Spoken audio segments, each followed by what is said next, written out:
An asteroid was named after Chinese archaeologist Fan Jingshi on Monday in recognition of her contribution to the protection, study and promotion of the Mogoؤ grottos, a UNESCO World Heritage Site in Dunhuang in northwest China's Gansu province.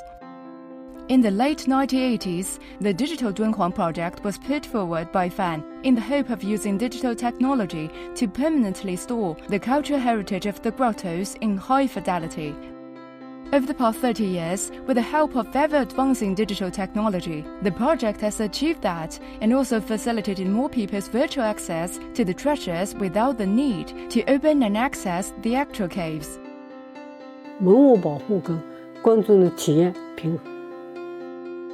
The digitalization project condensed the efforts of several generations of staff who had overcome technical obstacles to improve efficiency and accuracy with new technology and smarter tools. 我也很自豪能参与到这个数字化中，真的是有一种发自内心的热爱。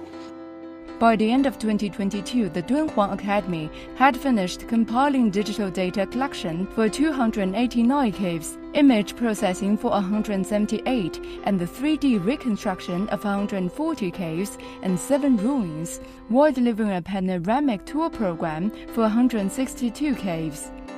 In 2022, the Academy's various online platforms recorded about 400 million visits from 120 countries and regions.